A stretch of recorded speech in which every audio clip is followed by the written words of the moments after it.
one, let me just say how excited I am to be here with you this afternoon to visit and talk a little bit about the importance of Louisiana and why we need the kind of leadership that I offer the citizens of the state of Louisiana. When you heard this good state representative, because he is an excellent representation of what you need from central Louisiana in Baton Rouge. There's never been a time that I've called Ed to say, hey, we need you to do this, we need you to do that he has not said, yes, give me my marching orders. And he is that kind of guy. I have to work with him on his introduction because he's named every project and then some that I've done here in Louisiana. But I will tell you what else we've done for central Louisiana. The numbers he just shared with you are direct impact in central Louisiana. But what he didn't share with you, go look at the payroll of Diamond B. Go look at the payroll of Gilchrist Construction. Go look at Pan Am Engineering and ask them where else are they doing work in the state of Louisiana. And it's your residents that are right here in Alexandria and central Louisiana that are building parts of our state. When he talked about that Loyola Drive project, it's $125 million and it's being built by Gilchrist Construction. I just left from visiting with Randy. So that $125 million that we're spending is coming to the payroll and income tax, sales tax, and expenditures here in central Louisiana. I'm excited to be with you because I'm going to do something that I never do is tell on myself. So I knew we would come into a private room in the back of a boutique. And I saw my wife get out the car with her purse, and I said, yo, you can leave your purse in the car. She didn't realize what I was doing until she walked in and went, wow, I can shop while he's talking. So this is my wife back here. She is my driver, my camera lady, my best friend. She's also connected to Alexandria because she's got family here. I've got family here. We've got family here. She's from Marksville, Louisiana, or at least on this side. Brother Hardy? See? But look. So here's the story. Hickory Hill ain't in Marksville. It's on this side of the Welcome to Marksville sign. But anyway, she is from Avoyelles Parish, and we've been married. It'll be 28 years on this coming Saturday. And so I could probably buy an anniversary gift while I'm here. I can do that. Look, this race is super important come October. It is super important because you know what's on the ballot? Not just more of the infrastructure that Laverdane just mentioned to you, because I am an infrastructure guy. My tagline is I'm the bridge builder, because we're going to be spending $300 million on bridges all across the Louisiana that don't belong to the state. They're locally owned bridges. We got $1 billion coming down the pipe to Louisiana, and you need someone in the governor's office who is going to help and know how to spend that money effectively and efficiently, not somebody who is trying to stop some of those projects that you see. The widening of I-10, the Calcasieu River Bridge. There are folks actually in this race that are trying to stop those projects from going. You will stay in congestion and those payrolls will shrink and people will start to disappear. That is on the ballot in October. You know what else is on the ballot in October? The first thing that John Bell Edwards did when he got sworn in was he signed an executive order before he gave his speech expanding Medicaid in the state of Louisiana. That is huge. You know why? 500,000 people have insurance right now. Nearly 50% of our population require Medicaid or Medicare expenditures to be okay. And people are living a lot longer because of it. And guess what? It helps our budget. Without that money coming in, we can't provide the health care that we have. Without that bill, the rural health care system would be cannibalizing and shrinking, and we didn't lose one when other states lost several of them. Think about that when you go to the ballot box in October. You know what else is on the ballot? I'm married to an educator. Our educational system, our public educational system is on the ballot in October. You hear legislators saying we gave teachers a raise. They gave teachers a stipend because you had good folks in the legislature trying to make it a part of the formula so that it happens every year. We have unfinished work to do because next year, when I'm governor, we need to put that $2,000 and then some in the formula so it can be recurring for our teachers. Thousands of emails went, I believe, Representative Laverdane, to the legislature saying this is important, and teachers were not valued. $1,000 to support staff, one-time money. And when you break that up into 12 months, What does that look like? When you break it up into 24 checks potentially, $80, and then Uncle Sam's going to take his 20% of it, and then what do you have? You could probably come here to shop for one thing. That is on the ballot in October. You know what else is on the ballot in October? Creating jobs and building a sense of community all across the state of Louisiana. You're looking at someone who's helped create hundreds and thousands of jobs all across the Louisiana with infrastructure dollars. When you look at this new energy market, when you look at hydrogen fuel, when you look at carbon, when you look at solar, when you look at all of these elements, it's not only an opportunity to make energy cheaper and cleaner for you, it's an opportunity to create jobs for you in rural and in urban Louisiana.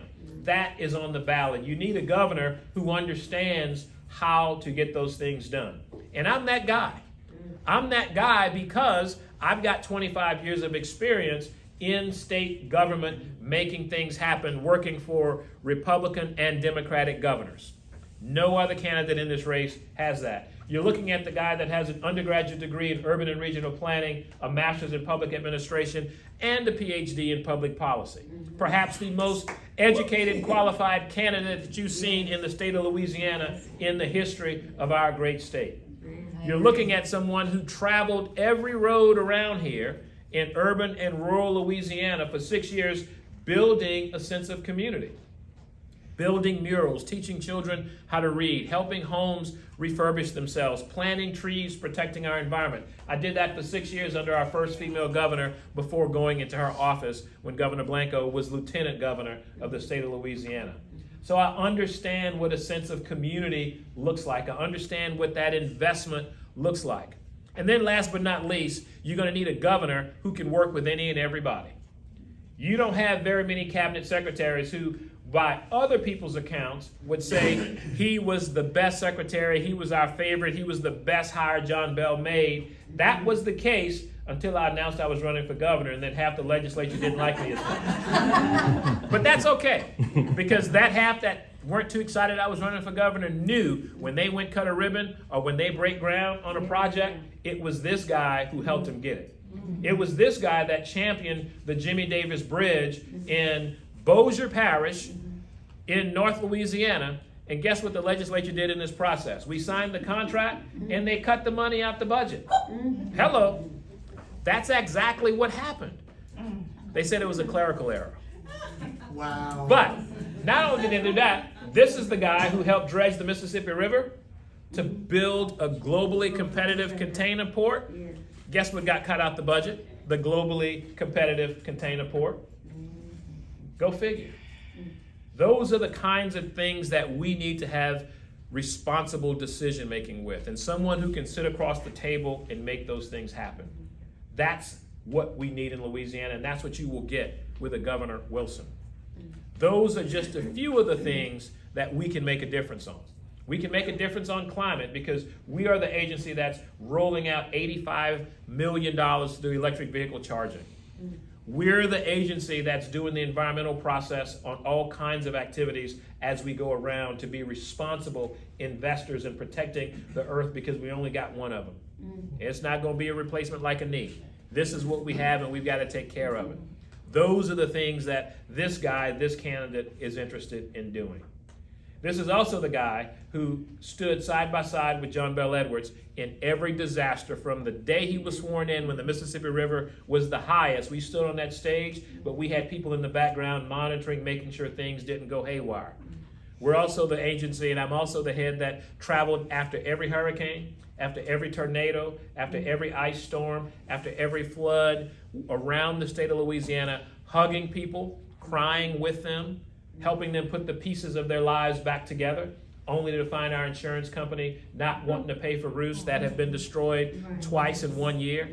Those are the things that we are going to work for when you elect Shawn Wilson to be your next governor. I'm excited to be here. I'm excited to be on this journey. And then I'm going to tell you two other things. One, where I'm from. I'm from New Orleans, Louisiana. I moved to Lafayette in 1987 to go to nursing school. I was going to nursing school, one, because USL at the time was the party capital of the world, and they had 100% passage rate on their nursing exam, and For every man, there were 10 women in the class. That's why I went into nursing. I'm not a nurse today because, as I said, it was a party capital. So I'm not a nurse. My degree is in urban and regional planning.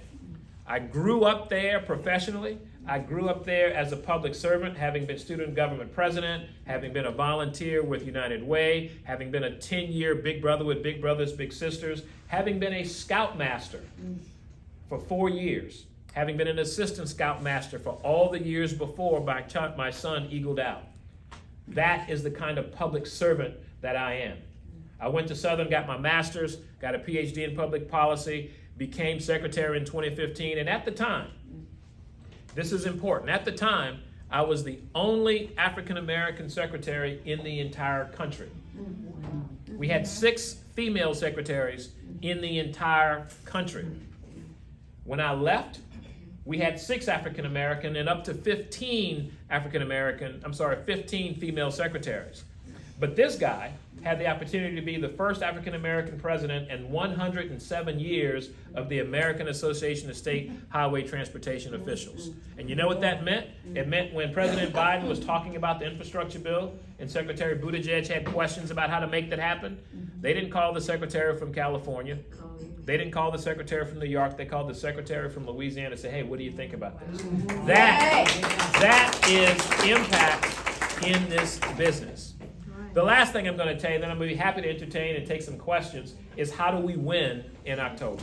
Yes. You win in October by having rooms like this. You win in October by having representation like what you see here today. You win in October when Democrats vote, when women vote, when people get registered, when people contribute, when people put up signs and people talk about these things, because this is not the group that we need to make sure we get, because we know you're here today, you're going to be there in October. It's your family members, it's your friends, it's your church members, it's the businesses that you do work with, it's the members of the Divine Nine. I see some of my Alpha brothers in the room. That is what we have to do in October to win. In order to do that, my friends, we have to believe that the guy standing before you can be governor of the great state of Louisiana. And you know why I know it's possible? Have y'all ever met Governor Vitter? I don't think so. Have you met Governor Risponi? I don't think so. Have you met Governor Wilson? There you go. You caught it. You caught it. I was worried for a minute. In all seriousness, we've done this twice before. We have done this twice before. And so people say it's impossible. It's possible. It is absolutely possible, because the alternative is very scary. Exactly. And I'm not going to criticize any of those other employees or candidates. Other people will do that. Look at the records. Don't compare what they're going to do. Compare what they have done to what I have done. Compare to how they've served to how I've served. And it's hands down. This is where we need to be. This is the leadership for the future of Louisiana. This is the leadership of tomorrow for Louisiana. This is what the future of Louisiana looks like. Taking care of children, taking care of families, taking care of people, making sure we're healthy, making sure we're earning revenue, making sure we're building a better Louisiana. And it's not going to happen overnight, my friends. It's going to take a long time. It took 8 years to turn around from a $2 billion deficit to a $2 billion surplus. And you know what this governor did that you helped elect? He filled up every account that had been emptied. We saved more money than we've ever saved. We've paid down more debt. We've given more raises. We've built more infrastructure. We've saved and made more people healthy. What is it you want to do different? Think about it. What is it you want to do different? You want to have an imbalanced budget? Do you want to be in the red? Do you want to fight over who's going to get the last $10, or do you want to fight over who's going to get the last $2 billion? Those are fights that we are going to have if we go back to the way things used to be. That's not what we deserve. It's not what you deserve. It's not what we want. And we have to own this in October. We have to own this in October. And if we don't, I say this all the time when they said Louisiana got a failing grade. Well, Louisiana had a D minus when I became secretary. It was a D minus. Before it's a D plus now. But it's been that way because we've disinvested in infrastructure. Yep. And I used to tell people when I was secretary, we got the grade we deserved. And I'm going to say this to you today. If we're not satisfied with the governor that we get, we have no one to blame but ourselves. Because we can do it. We will get the governor we deserve if we work for it. I am so grateful to see you all here. I am so excited because I was told we're going to have a small group and you got standing room only. That is the kind of energy that you get here when you get women involved. It's just the truth, brothers. It's just the truth. When I went down to New Orleans and spoke to the National Federation of Democratic Women, it was the same thing. Tremendously enthusiastic crowd. I'm so excited to be here. My name is Shawn Wilson. I am aiming and desiring and begging you and pleading with you to join your prayers. Help me become the next governor because you deserve what the Lord has given me to provide for you as a form of leadership. So God bless you. Thank you all for being here. And I am happy to take a few questions and comments from a few folks. That's right here. So, now wait, how do you know my wife? You gotta talk about that. We gotta talk about that. So I'm from Marksville, actually Hickory Hill. Outside of Marksville. Yes, suburban. Marksville.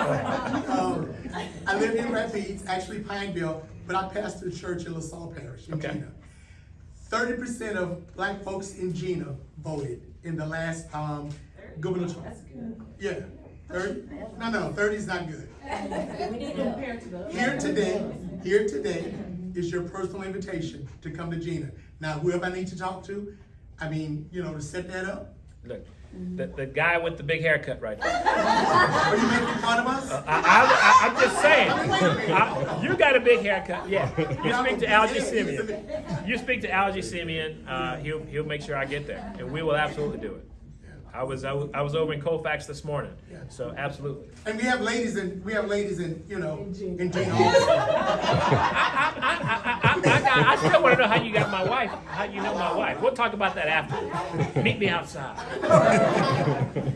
Governor-elect Wilson. Yes, ma'am. Speaking into existence. That John Bell endorses, I endorse. Awesome. And I'm really happy to hear what you're saying. So I want to be the first one in the room today to give you a small donation. Oh, God bless you. And if anybody else would, that's great. So we can get him. Now look, I didn't beg for money, but let me beg for money for just one second. We are not going to be the campaign that has $10 million. We saw how that worked for David Vitter. It didn't pay off. And guess what? When you got that much money, you don't work as hard. That's how I was taught. You got to work for what you get. We are not going to have millions of dollars come through the door from 4 people the day I announced. That happened for one of the other candidates. What we are going to be is the campaign that has over 1,400 unique donors to this campaign, 80% of them from Louisiana.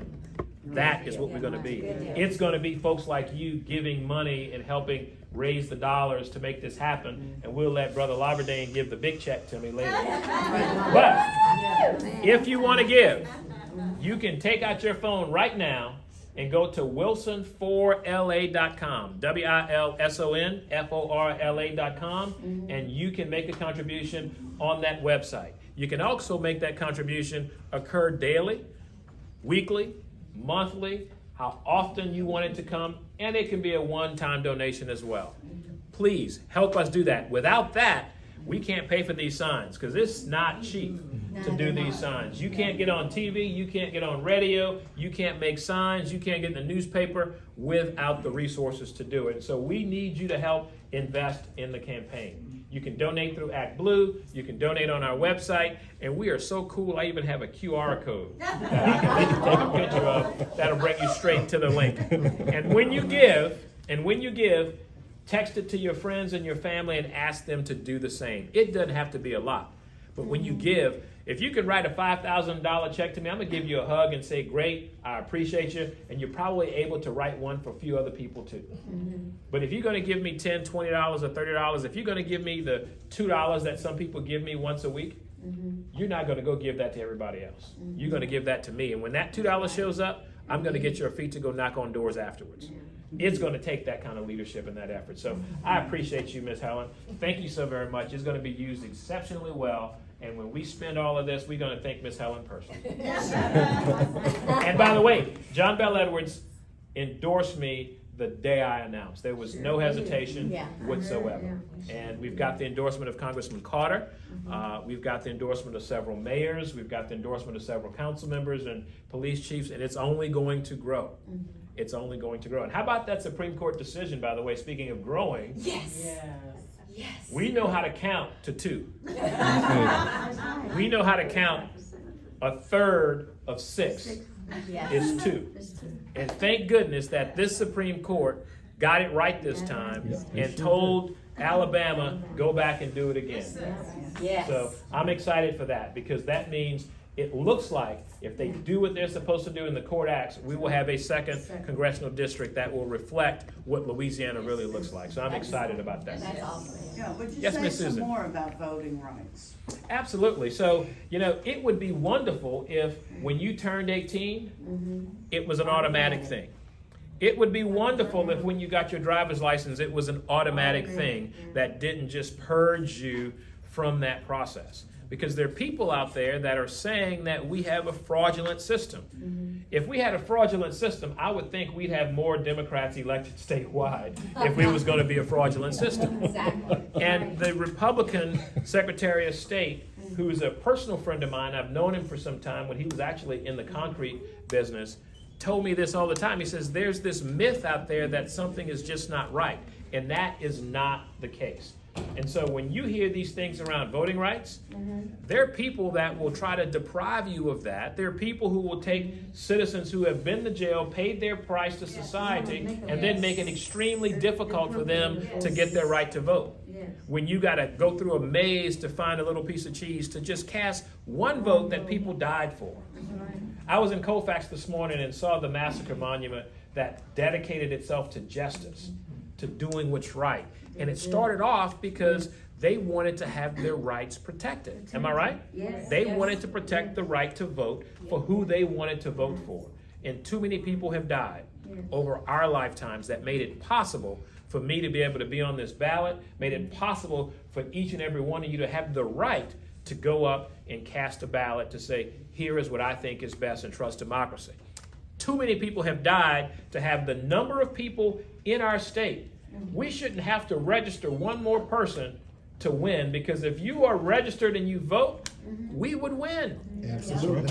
Absolutely. But we have to now go out and fight to do that. And we just saw votes taken off the rolls in New Orleans as a part of the recall effort. Why would you not want to have that kind of involvement and opinion? Why would you not want to get more than the 30% in LaSalle? Those are things that we have to think about. So voting rights are huge. It is the beginning of fairness and equity and justice in a society, because when you don't do that right, you certainly won't draw those maps right. You certainly will start to pass laws that discriminate and make it difficult for people to achieve the level of life that they deserve, that they're constitutionally provided. Got it. Yes, sir. The man in the campaign colors. That's right. I think that's great, isn't it? Look, one of the things I just want to give a testimony. A couple of years ago, about 3 years ago, me and the president mayor, Senator Luna, went to Baton Rouge. And I'm going to show you how responsive he was. Horseshoe Drive was in a terrible situation here in Alexandria, Louisiana. The roads need repairing. They need repaving. But guess what? We went to Baton Rouge, and he was responsive right away. Let's give him a great round of applause. That's something that he did and made sure that we had funding to get it done. My question is, what are your plans for higher education in Louisiana? The further rights needs to be done. Well, I will tell you, it's exciting because I've got 2 degrees from Southern. For the first time in the gubernatorial administration, you haven't seen the word consolidation. So I respect the independence and the value that HBCUs bring. More importantly, I respect and value the appreciation that universities bring, because you're looking at someone who's got a PhD and a master's degree, and we know if you want to attract jobs and you want to be creative and you want to find trademarks, it's going to happen on a university campus, and it's going to be a product of research. Millions of dollars come into our state to do research on pharmaceuticals. Go look at the primate centers here in Louisiana, at the University of Louisiana, Lafayette, and see how much of the COVID research took place on primates in the state of Louisiana. Go look at the manufacturing centers. Go look at the research centers at LSU and see how much more, and at Pennington, how much more the state has earned because of those investments. Here's what we got to do to protect it. One, you've got to protect tenure, because when you start eliminating tenure, you lose the best and the brightest, because they're going to go somewhere else, and when they leave, the dollars that they got from the National Science Foundation and others will go with them, and you have nothing. What's even worse is the children that we're sending to become the adults and the leaders of tomorrow won't have the best and the brightest to teach, or to teach them. The third thing I think we need to do is we need to make investments in our facilities at our universities and have a real comprehensive master plan for our campuses. One of the things I will tell you we've done, we've spent millions of dollars keeping Southern University alive by not allowing utilities and the healthcare center to fall into a ravine because of erosion. The library at LSU is leaking and the books are dying of water damage. You can't attract students to come here. Maybe you can attract them to play football, but you can't attract them to come and learn. That is where we have to make those kinds of investments. We need to make sure our universities are tied to the economy of tomorrow, which means, are we training people today for the job you need yesterday or the job you're going to need in 2 weeks? Because it's the job that you need in 2 weeks that's going to guarantee economic prosperity here. We need to make sure that our high school students can actually articulate and transition into the university much more effectively, perhaps, than some. Early admissions, making sure that we send the right young people who want to go to college and have the capacity to go to college to do that. And if they don't, how do you get them into a trade? You know how hard it is to find an HVAC guy? Go get a plumber. Go find a carpenter or a roofer. It's tough. And the worst part about it is, I'm going to use another example. I'm not going to talk bad about my son because I love him dearly. We had a issue with our garbage disposal. And I told my son, I said, listen, sit there and watch so you can repair it next time. He didn't do it. He couldn't tell you the crescent wrench from the gooseneck. I mean, it just was. And I said, Josh, how did they fix it? I don't know. I said, did he fix anything? He says, I don't know. And I said, he could have just hit it, Josh. And he says, yeah. He said, Dad, did you know how to do it? I said, no. I said, we're really in trouble. So that's what we got to do in education. That's the tip of the iceberg. You got to trust leadership. You got to trust our university presidents. You know what's also scary? And look, I'm going to say this because we talked about it this morning in Colfax. There's this assault on truth.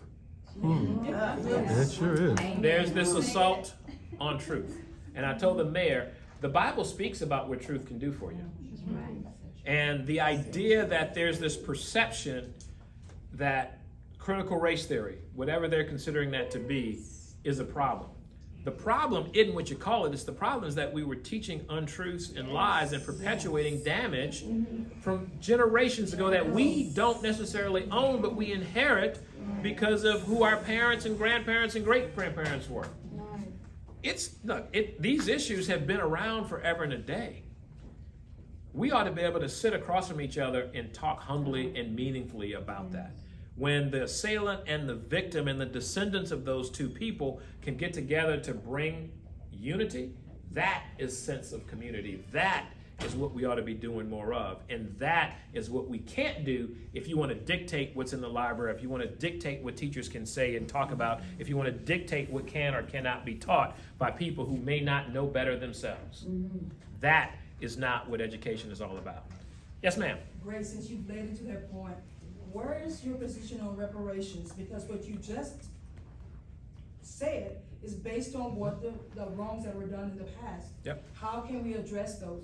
It is good for us to have conversations, but in those conversations, how can we have some actions or a plan in place? So I just love to hear what you have to say on that, sir. Yeah. And thank you for being here. Thank you. So, this is a historic question. It's been around for a very long time. Exactly. From a government perspective, I'm going to tell you from a policy guy what those challenges are. The challenge with reparations, the substance of what it speaks to, absolutely makes sense. It is clear what happened 100 years ago has had an impact. What happened 200 years ago has had an impact on generations of people, when you look at the demographics of our society, you will see the remnants of that. You will see the difference if my family had what was given everybody else, or what they had a right to or didn't lose, what it would have done for me from an inheritance standpoint, because that's how you transfer wealth. The systematic problem is, how do you implement something to create those reparations? How do you provide resources without crippling the entirety of the government that nobody benefits from?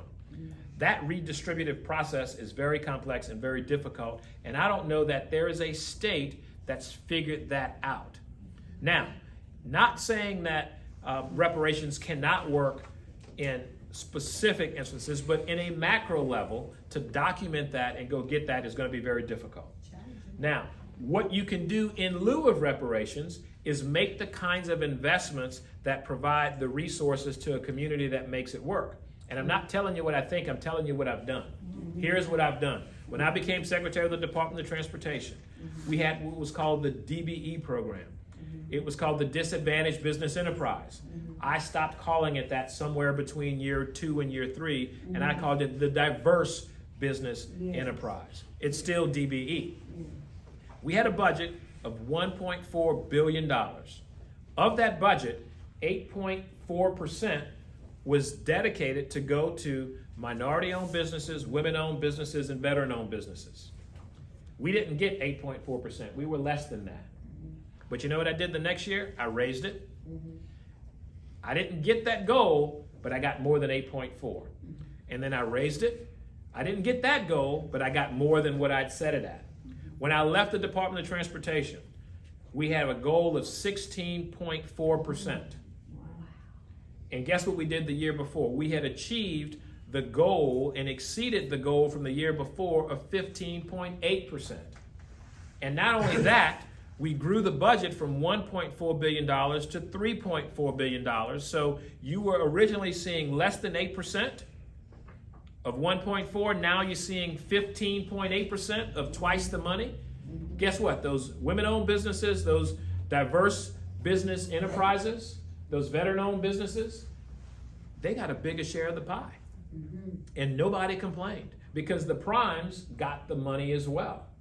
And so we grew, and we didn't do it from a reparation standpoint, but we provided more money to where individuals were no longer eligible to be in the DBE program because they made more money than they needed to make. And not only that, we changed the process, so we let a $1 billion project, one project, is going to have a 30% goal at the state of Louisiana level. That is huge.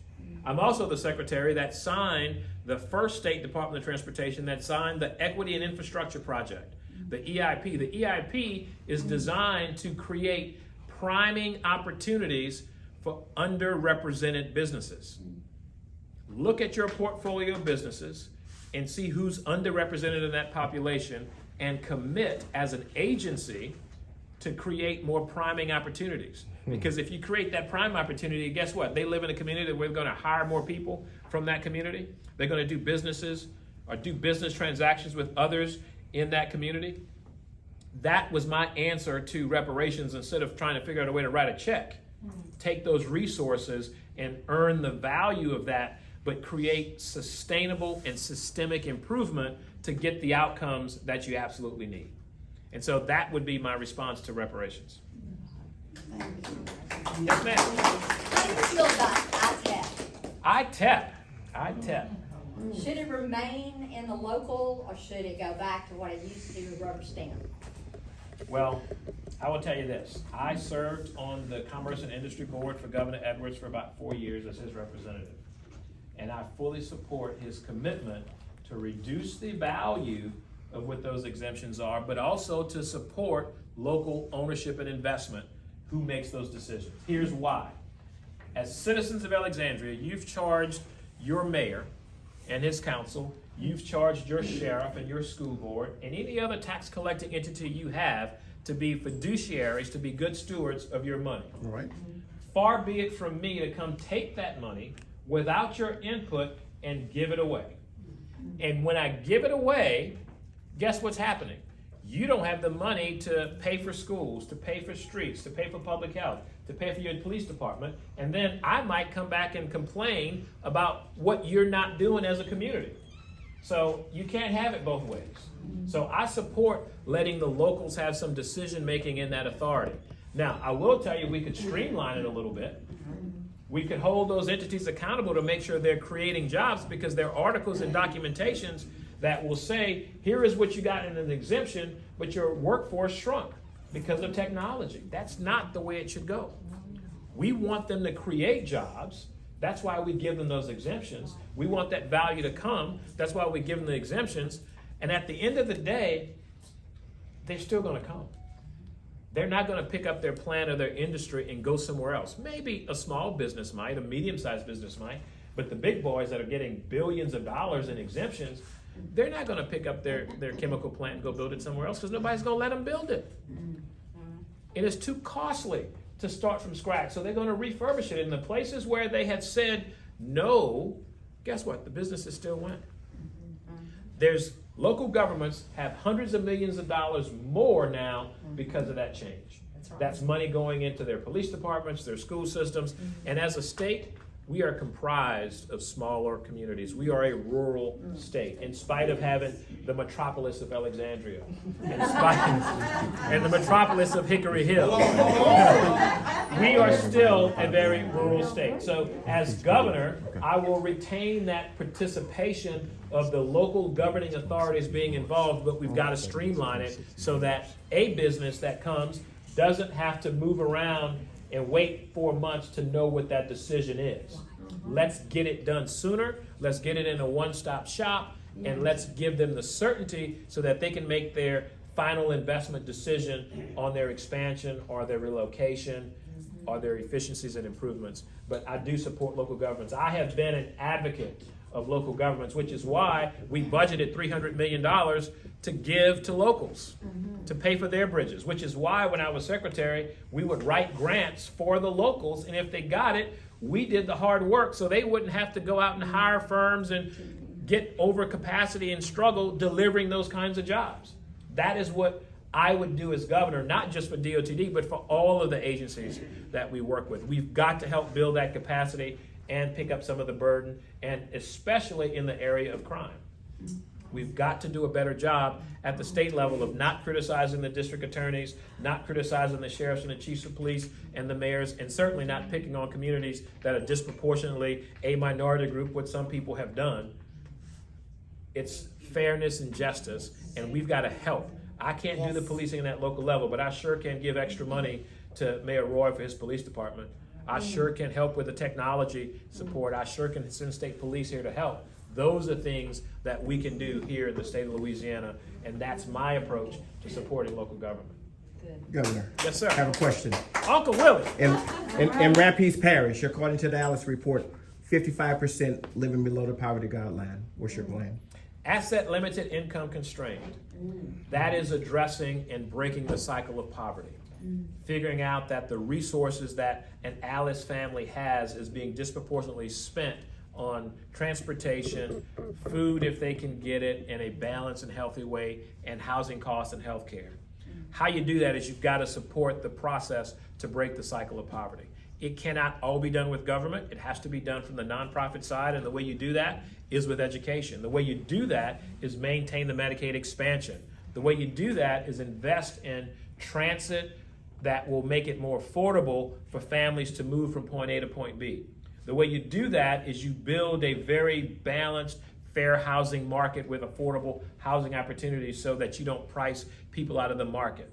You might not have that same urbanized development here in Rapides, but if you go to New Orleans, you can't afford to live in the city where the jobs are.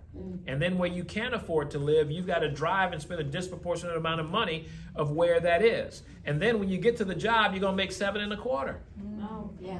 That's the problem. You've got to raise wages if you want to bring people out of that Alice community. You've got to put money in their pockets and manage the expenditures that they have to make, not necessarily with a handout, but with an infrastructure system that will allow them to step themselves up. That's how you start to address that. Now, the biggest part about that Alice community, the things you have to do, It's not gonna happen overnight. We did not get in this position in the last 4 years, the last 8 years, the last 12 years. We got in this position 20, 30 years ago. You're not gonna get out in 4 years. Our young people are not reading on grade level at the 3rd grade level like we would like them to, not because of what's happened in the last 8 years. It's their parents, when they were kids, what did we change and do differently over time? That's how we've got to deal with the Alice community. We've got to be consistent in making those investments.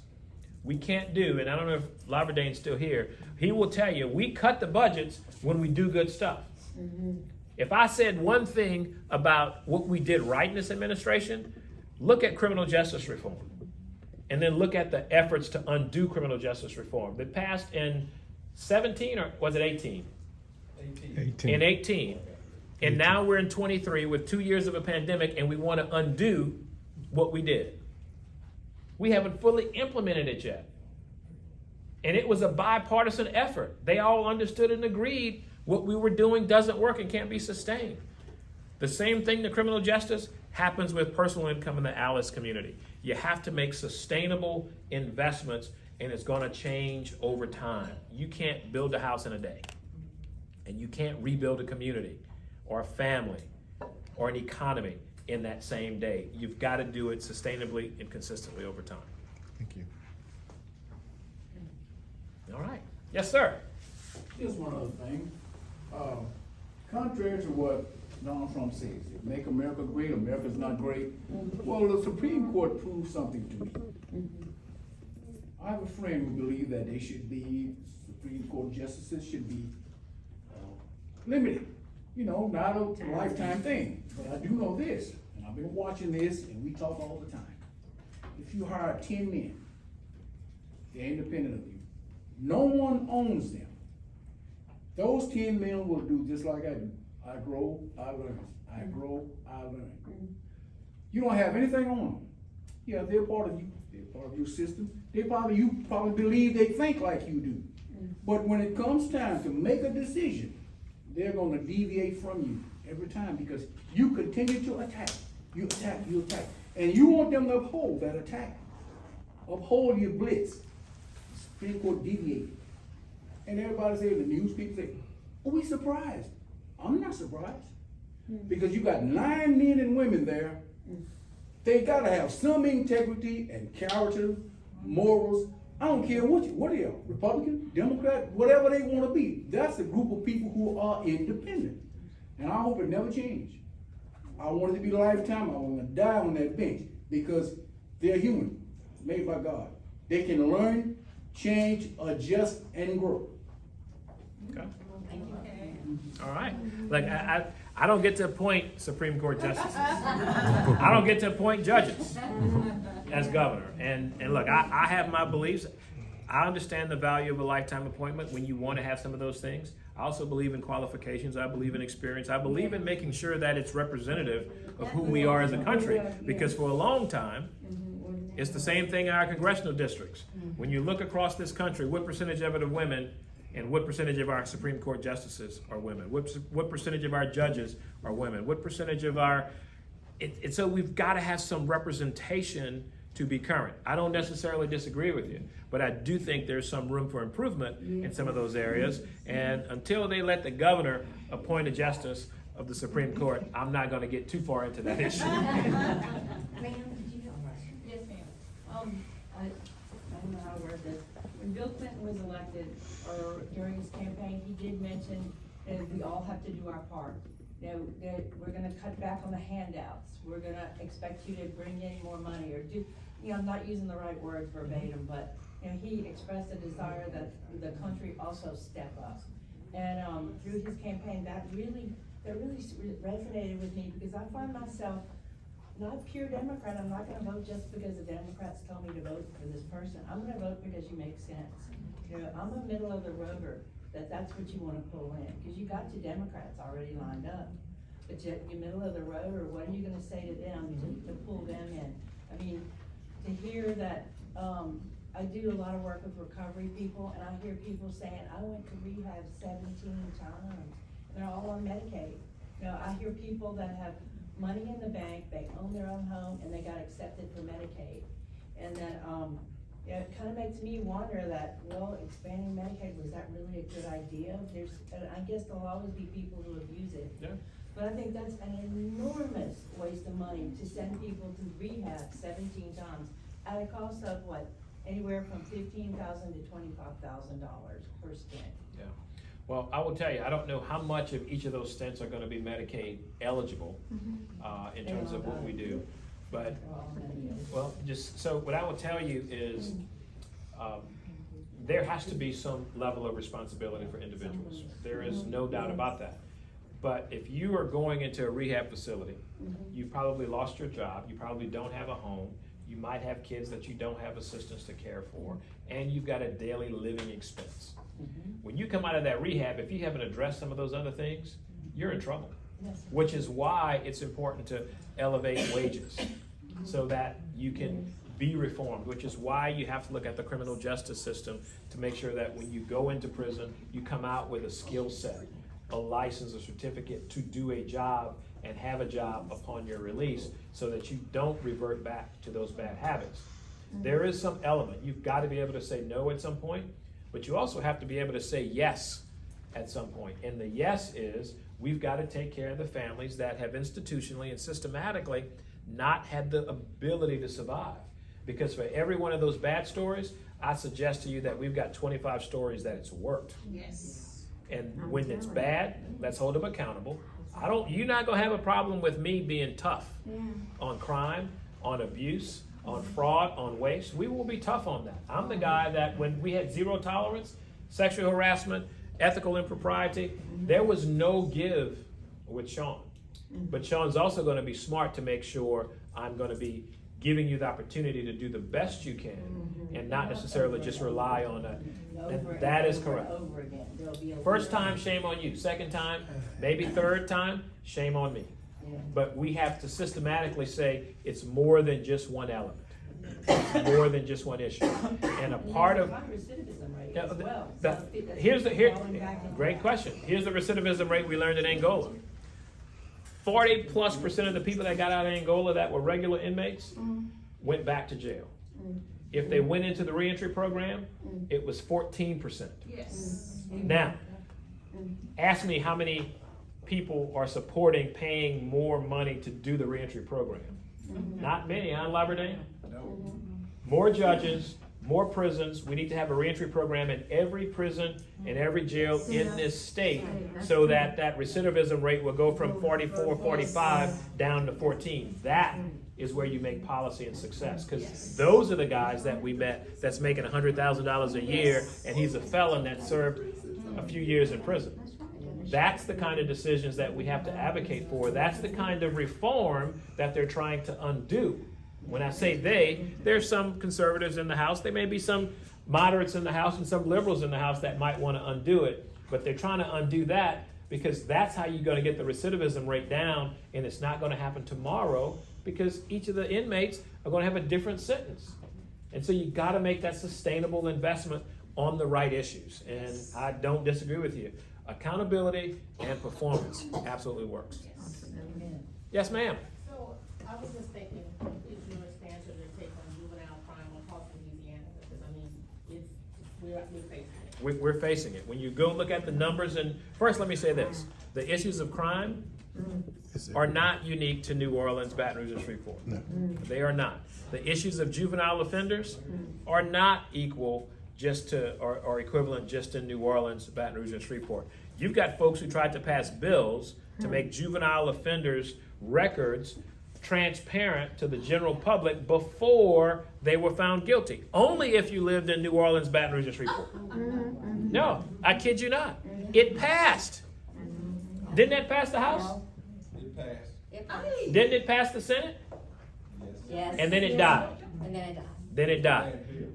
It's a horrible bill, unconstitutional, setting every one of those young people up for okie doke, and it's just not good. And so what do we have to do differently on juvenile offenders and juvenile crime? We absolutely have to do a better job of finding a place to hold repeat offenders, particularly the more heinous crimes, to not put them back on the street while they're still juveniles. We do not have the capacity to house all of the juvenile offenders that we ought to be housing. And that's why you see headlines like what you saw in New Roads. How many know the New Roads story before I tell it? Okay, good. You know the New Roads story. In New Roads, we had 2 juvenile offenders maybe a week ago. Between the 2 of them, they had 5 ankle monitors. Oh my God. Between the 2 of them. Now, I don't know what they did. I couldn't tell you the crime. Either of those 5 times. But I know if it was my mama, I'd be upset. If it was my child that they hurt, I'd be upset. The fact is, they had nowhere to put them. And maybe we should have stopped them at that second ankle bracelet and put them somewhere so they didn't go out and repeat the crime. What does the ankle bracelet? The ankle bracelet's supposed to tell you where you are at all times. It's a monitor. They just had 4 legs between the 2 of them. And they had 5 ankle bracelets. That's a disconnect between the judiciary, I would think. That's a disconnect between the home and that kid. But they're still children. Now, they may be bad kids. My wife says there's no such thing as a bad kid. If y'all turn them cameras off, there's some bad you-know-what kids. The reality is, if you do a crime, you might need to be put on ice for a little while until you're proven innocent or guilty. Everybody's going to be. I want them to have the most just process. I want to treat them humanely. I don't want to put them in an Angola prison with hardened criminals, but we need to do a better job of holding juvenile offenders to make sure they're not repeat offenders. Because when they're 5 or 6 crimes in, that makes the reform harder that you just talked about. If I could stop them at that second one or that third one and give them a reason to be afraid of the law, then you will see success. Because it's easier to fix something that you've got 2 bad habits, but you might have 5 bad habits. That's harder to do. And so we've got to make those hard decisions. And neighborhoods like the ones we live in are going to say, no, we don't want it in my neighborhood. That's what makes it hard. And then you're going to be forced to put them into prison. And then you put them into prison without the skill sets, without the reentry program, they're just going to come back better trained. To do bad. And none of us wants that. No mama or daddy wants that for their kids. Something's wrong if you're a parent and you want that for your kid. Everybody should want better for their kids. And I believe they do. We've got to help them get there. And I think that's a part of it. Part of it is education. Part of it is putting counseling and not just the school resource officers in the school. Put more counselors in the school to help them deal with the stress. Give them something to do after school. Yes. Idle time is what? Devil's Workshop. Hello. Yes, process change. Sarah, yes. Yes, was there ever a plan for, speaking of transportation, to connect Baton Rouge and New Orleans by railroad? Was there ever a plan? The high-speed rail or the commuter rail, there is a plan. We actually advanced money. One of the things that Laverdane would tell you we were successful at getting was $25 million to be able to invest in that service. We've applied for grants to be able to fund that. It's going to take us a long time to get it. It's not going to be lickety-split. We do have service restored between Mobile and New Orleans. That wasn't the case when I became secretary. That has been approved. It's in the process of evolving right now, and we are working between Baton Rouge and New Orleans to connect them to be able to do that. It's good for the economy. It's good for jobs. It's good for health care. It's good for the environment because we can park those cars and reduce the greenhouse gas emissions by using the train, and you can move more people in one train car than you can in a truckload of cars. Simple as that. So, yep, there is a way to do that. Okay, I got a question about Senate Bill 7. Governor Edwards hasn't vetoed it yet, but there's a big push, guys, hear me, to call the governor and say, please veto this bill. It's the library, I call it the library control bill. It's where they were gonna force people to have, the children to have separate cards that have a chip in them that will only allow them to choose certain books. They're gonna take away state funding if you don't follow all the rules in the bill. It's just a big problem that they have invented. Because there's no problem at any of our libraries. Our libraries are fine.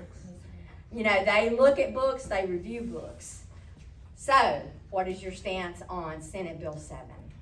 What happened to smaller government?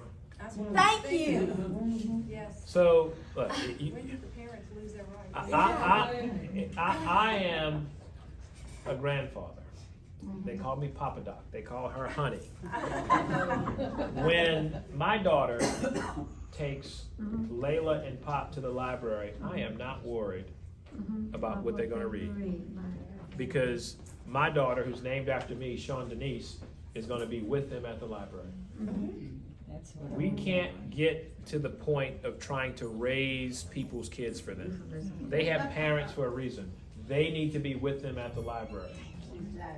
Eliminating and banning books is not going to make them a smarter student because they probably can't read That's right, anyway. the book anyway. I mean, look, You're right. the reality is they're wanting them. They're banning books up here, and they're saying this little third grader is going to read this book up here. It's no different than going to the grocery store when there's an adult censored book. It's in a censored section, and every librarian I know does that today. Exactly. But if it's age appropriate, it ought to be available for the kids that are age appropriate. The families ought to be able to do that. It's not the librarian's job, because you've got one, maybe two librarians with a couple of librarian assistants, and you've got thousands of books and stacks. There's no way to patrol that. Who's going to pay for the chip? Who's going to pay to monitor the chip monitors? Who's going to make sure the monitors are accountable? I think it's a bad bill in concept. I will tell you, I've not read the bill because I've been quite busy on the campaign trail, and I trust that the governor and I trust the legislators that I know that will make the right decisions, but that's not something that the state ought to be in the business of, controlling and patrolling what's in the libraries. So contact the governor. There's a right to what? Veto. Free speech. Veto. There's a right to free speech, and I think that infringes on that to say, you can read this, you just can't read that. That's not freedom. You can write this, you can't. The little young lady who did the poem at Biden's, Amanda, come on. I mean, you know, when we're that intimidated by words, you don't need to be in the legislature. I mean, you really don't. And look, I understand that these are passionate issues for people, but where does it stop? Where does it stop? It's a type of censorship. Absolutely. Absolutely, Ms. Helen. Yes, ma'am. You just mentioned some plans about mental health. I was wondering if you have any more extensive plans for making mental health resources more accessible. For example, like at LSU Law, we don't even have a counselor in-house. We would have to go to the main campus, which only has like maybe 10 counselors for the whole campus. And to be honest, we all need therapists in that school. So. People think that mental health, something's wrong with you if you need to talk to somebody, if you want to do behavioral health, and that's not the case. We've got to destigmatize what that is, and I think some of that has caused us to damage that. We've also found an easier way out, which is incarcerate people and forget about them. Yes. That is not how you address the mental health issues. And mental health isn't necessarily just extreme mental health. It's just coping with daily life, with inflation, with COVID, with depression, with going through a divorce, with having kids. It's tough. So how do you do that? We can't necessarily, just like we don't want to ban that library experience, we can't go out and mandate certain things, but what we can do as a state is make investments institutionally to be able to help do that.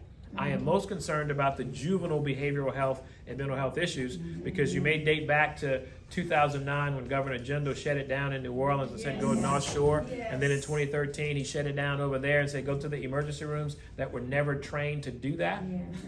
And we privatize that, and then the price goes up, and you can look at providing mental health services as a part of the expansion, as a way to produce more revenue so that the folks will see people because they know they'll get paid something versus nothing. And starting in places where we're vulnerable. Young people, colleges, you got to go back and look at what are those suicidal rates and those other rates that create other problems for us as a society, and target it and help it that way. You've got to make those priorities. It's going to start with the governor. Now let me put a disclaimer. This governor has tried to increase minimum wage. This governor has tried to do equal pay. This governor tried to pay teachers more. This governor has done several things that, as Democrats, we think are fundamental and important. I can't guarantee that everything I fight for as governor is going to pass. But if some of you in this room signed up to run for office and got elected, it becomes easier. And I'd rather try it and fail than not try it at all. And so everything I'm talking about, I will fight hard to get it done, but there's no guarantee because the governor doesn't write laws, nor does he vote on laws. He actually signs them or vetoes them. And if I can't always pass something, sometimes you can stop stupid with a veto. And that's essential. And so it's about priorities. It's about using the power of the governorship to convene people, to mobilize energy around the issue, to say mental health is more important and how do we invest better in it. If we do better than what we did last year, that's progress. That's a step forward. It might not be a big step, but it's a step forward. And that's how we have to fight for the mental health and the well-being of our kids and our families. I got a question about, the gun control issues, gun education and training. A lot of that has gone away because didn't the bill pass that said you don't have to have any kind of certification? Did not. No, it did not. Did not. Oh, okay. It will come back again. It will come back again, which is why you need a governor who will be willing to veto that. Yeah. Now, I will also tell you, I am not anti-Second Amendment. I own 5 guns. None of them are automatic weapons. None of them are high-capacity weapons. My wife owns a gun. She used to be an officer. She's a better shot than me, and I'm saying that because she's right there with a camera. And the gun. And no, she don't have the gun. Uh-oh. She better not have the gun. But I don't know anybody that would disagree with training for safety. I don't know anybody that would disagree with sensible background checks. I don't know that anybody would disagree if I want to go buy a weapon, I have to wait 24 hours to get an understanding of, is this someone who is really bad off and about to do a spontaneous thing? We've got to be practical, we got to be sensible. We cannot afford to take guns away because that starts us a slippery slope of taking things like libraries books away. But the assault weapons, Well, wait, look, weapons of war are different than what people think. You know, a weapon of war belongs in the theater of war, not on the streets. But that again is not going to be something that I as governor can determine. That's a United States of America thing. Because if I outlawed it, how do I enforce it when you can get it in Texas, Arkansas, Oklahoma, Mississippi, and I'm not going to be a Gestapo to come into your house and violate your privacy to determine whether or not you have a semi-automatic weapon or a grenade or whatever else you might have in there. That's just not who we are as Americans. And we've got to know where to draw the line and where to stop and start. And I think it's just with reasonable policies and not necessarily operate on the extremities or the far perimeter of society. And that's how we do it. extreme situation, every week, children are killed. Children are killed. Assault rifles. Well, I would also think that you go back and look at handguns, they may be doing just as much damage, if not more. Yeah. And so you got to look at the facts and the data to make good decisions, and you can't necessarily make it on the spontaneous decision. You got to do the research. Yeah, and- Because overreach is overreach. Even if you're overreaching in things that we like, that's overreach. And all that does is empower the other side to overreach when they're in charge. And that's what's got us in this extreme problem that we have right now. There are countries that have banned assault rifles, murder rate went down, the assault went down. That was New Zealand and Australia. Mhm. It was also Bill Clinton. I have. We've done it. I mean, we've done it. One more question One here. more question. Yes, ma'am. I just applaud you. Thank you so much. Taking this on, yes. Thank you so much. This is tremendous, yes. And for you to come here, like Governor Edwards and all the other, our people, both Democrats and some of the Republicans who really support you.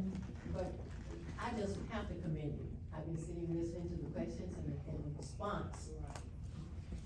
And they are excellent. Thank you. And of course, I'm just being your wife. I